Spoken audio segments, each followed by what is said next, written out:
Good afternoon, everyone. I hope you're really, really well. Darren Green here from Work in Progress Coaching. And I wanted to come on today to talk about probably one of my favourite poems. I'm not massively into poetry, by the way, but um, I want to talk about one of my favourite poems from a fantastic film. If you haven't seen Coach Carter, I would highly recommend it. It's a basketball film, so clearly that's one of the reasons why I like it. But I would genuinely, I'd go and check it out. But the reason why I wanted to talk about it is I have this printed out on the inside of one of my wardrobe doors because it's just a constant reminder of me about some of the challenges and just the emotional override, I guess, that we have from our genetic coding.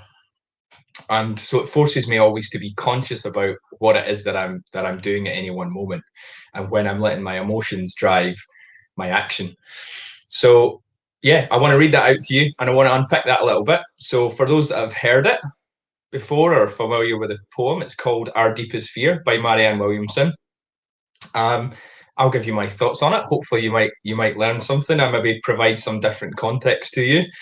For those that haven't, I would very much, suggest, I guess, you go away and look at this yourself, spend a bit of time reflecting on where it might be showing up in your own life. But here we go. So, Our Greatest Fear by Marianne Williamson. Our deepest fear is not that we are inadequate. Our deepest fear is that we are powerful beyond measure. It is our light, not our darkness, that most frightens us. We ask ourselves, who am I to be brilliant, gorgeous, talented, and fabulous? Actually, who are you not to be? You're a child of God. Your playing small does not serve the world.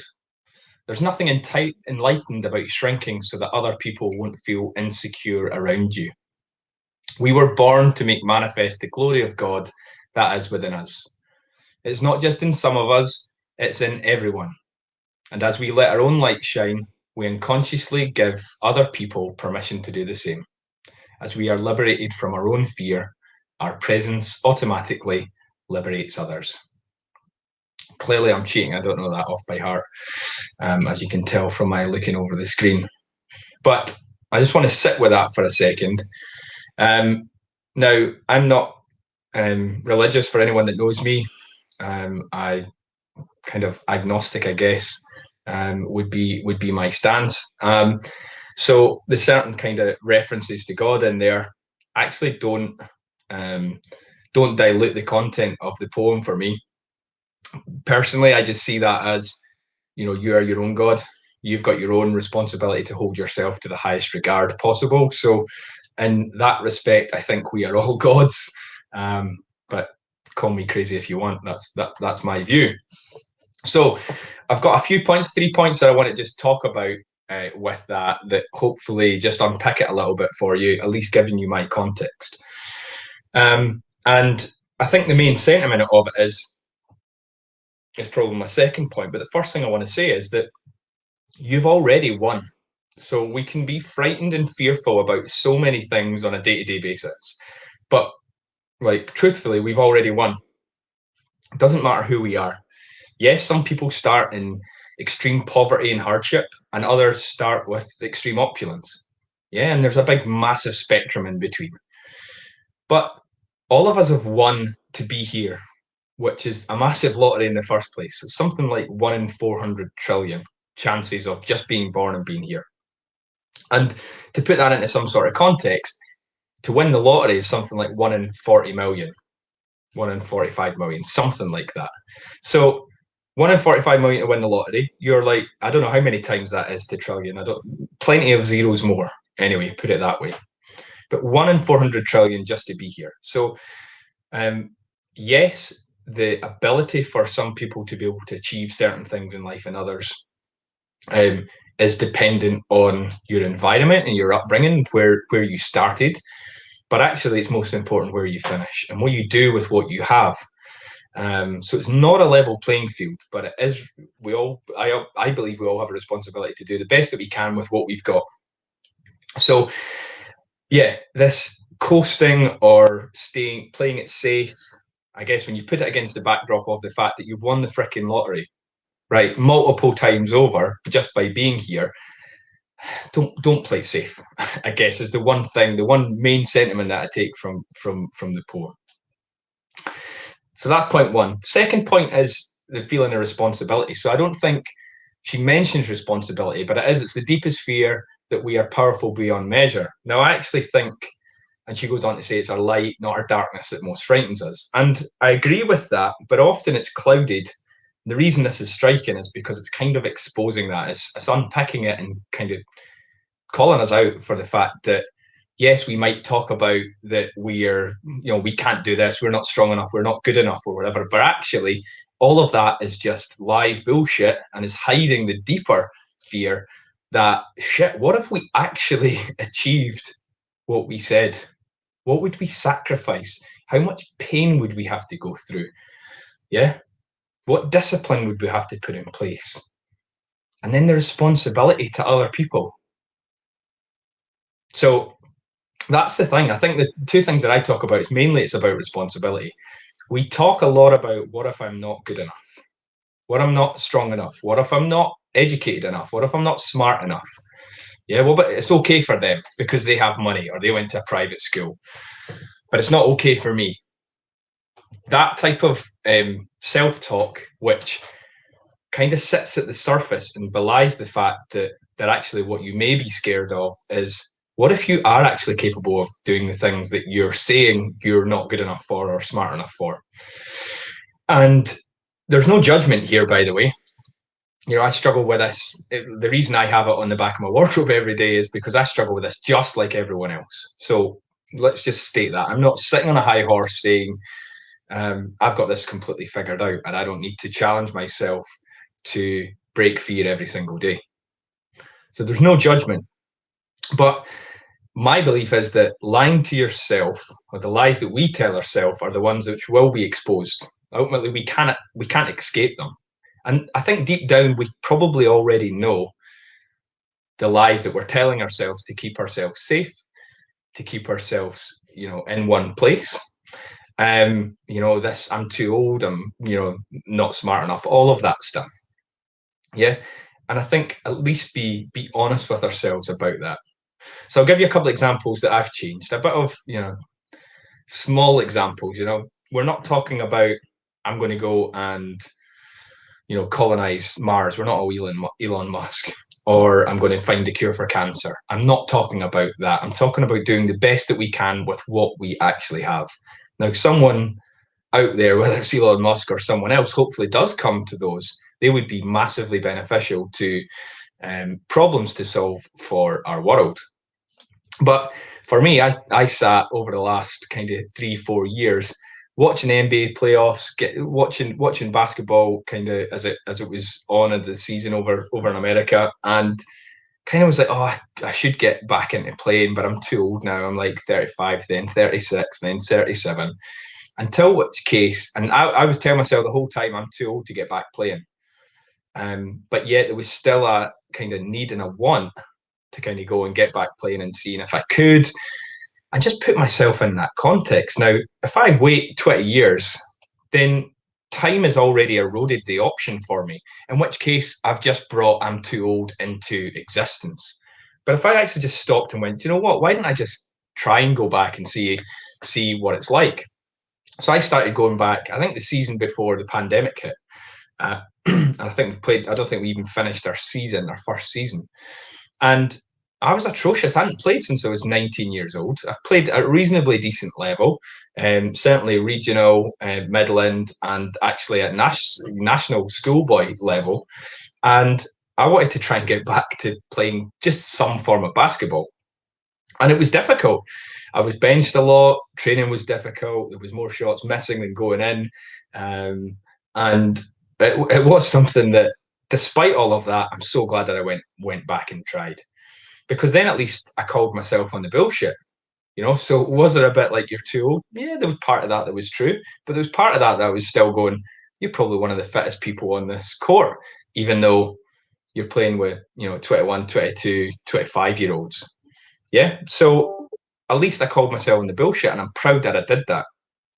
Another example, last year, And this is where fear kind of was coming up. I took redundancy last year, for those that know me, and I was 38 years old. I had one paid coaching client.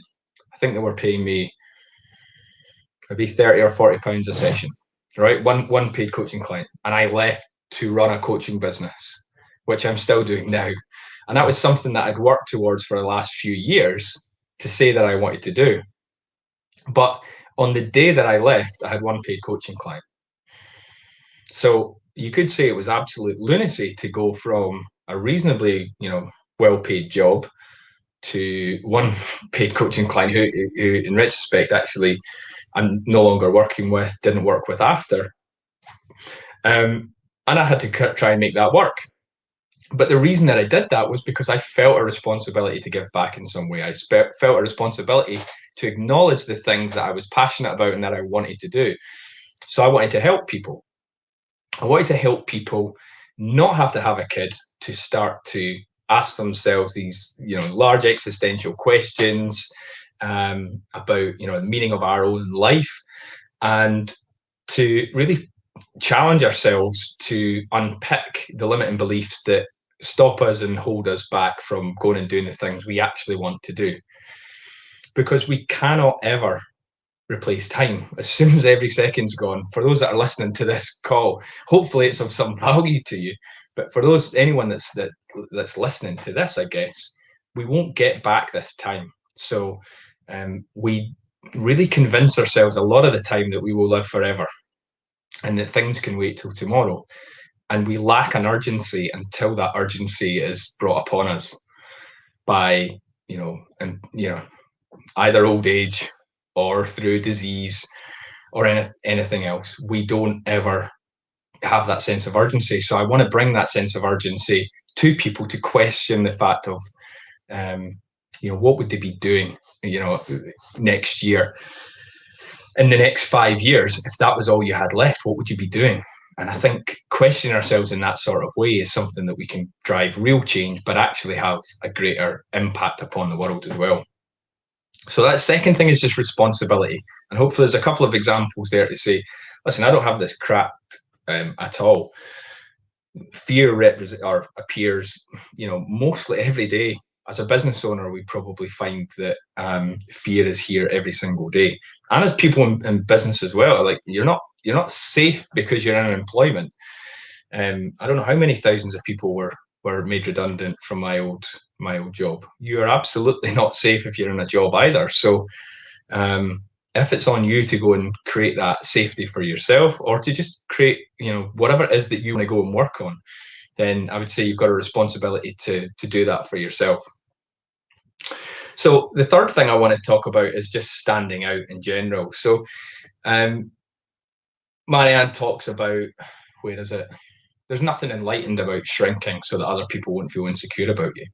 We don't want to stand out from the crowd.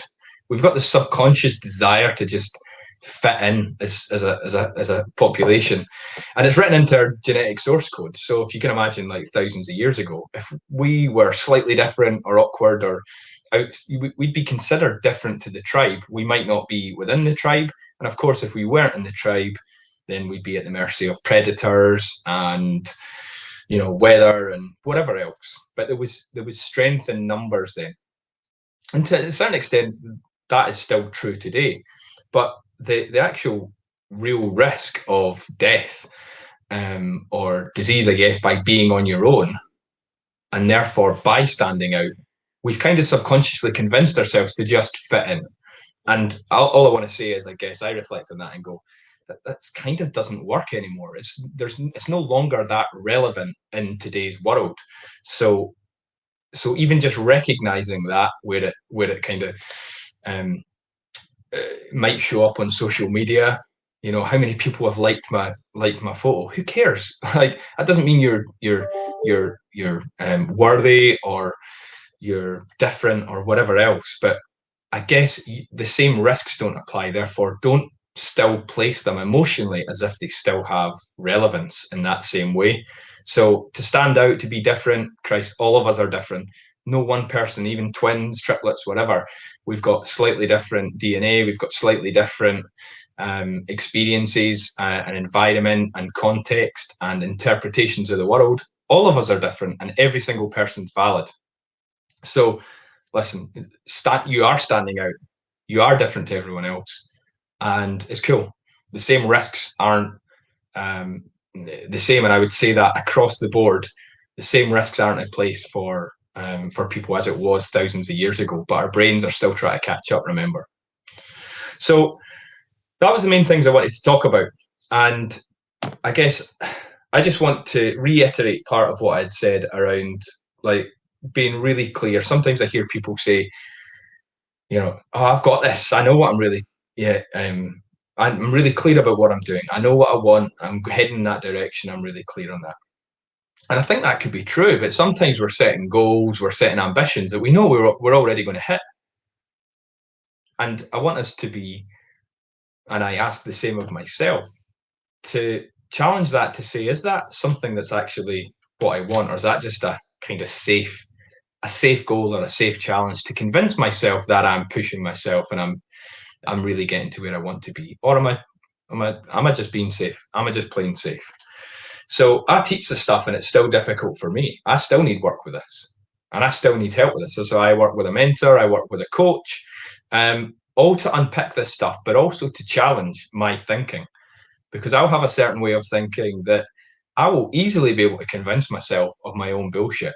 No problem at all. And all of us do it. And so I need some help to just look at it a little bit more objectively, or people with a slightly different model or view of the world to apply some different perspectives and to help me challenge some of my own perspectives. And this is why I love coaching. This is what I help people do, is unwire or help them understand themselves a lot better and kind of peel below the layers of bullshit that we might tell ourselves to keep ourselves safe, secure, all of the emotional drivers, I guess, of what we needed when we're thousands of years ago. Again, brains trying to catch up. The world has moved on so much.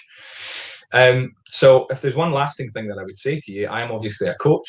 I'm a big advocate of coaches can help with unblocking your own fear. And yes, I'd absolutely love it if you reached out and wanted to work with me. You can get my details below. But the important thing is that you start to spend a little bit of time unpicking these questions. No one's going to be able to do it for you. And the likelihood is that you will need some help with it, because it is difficult and you might not know that how to go about doing that as well. So I think working with a coach is something that is great with COVID. I see it more and more. Working with a good coach, good credible coach, is something which is becoming more and more mainstream, I guess. Particularly for guys talking about stuff and being comfortable with things at an early age as well. Things that I would have never considered when I was 25. But I guess young adults coming up, young males coming up, actually willing to understand themselves a bit more and spend a bit more time on becoming self-aware, so that they can improve their own life. And this is probably the last point of Marianne's poem is, we let our own light shine, we unconsciously give other people permission to do the same. So yes, it is about improving ourselves, but it's to what end? The end is about supporting the rest of the world. Okay, the environment around us, the people that we can impact. It's about having a better impact, a more fulfilling impact, across our environment, I guess. So no, it's not just about us. It's mainly about, actually, if we can sort our own stuff out, then we give permission to everyone else. Do you know what? You can go and do the same. And actually, as a role model, as someone that's came through that adversity, you're a perfect example of being able to do that. So hopefully you've enjoyed that rambling. I'm going to come on and do a few more of these, but please let me know if you'd rather I didn't, or if you've got any comments about anything that I've said, any thoughts about it, or any other future topics you'd like me to talk about, then please let me know. But have a fantastic Monday. I hope you're all doing well, and stay on purpose.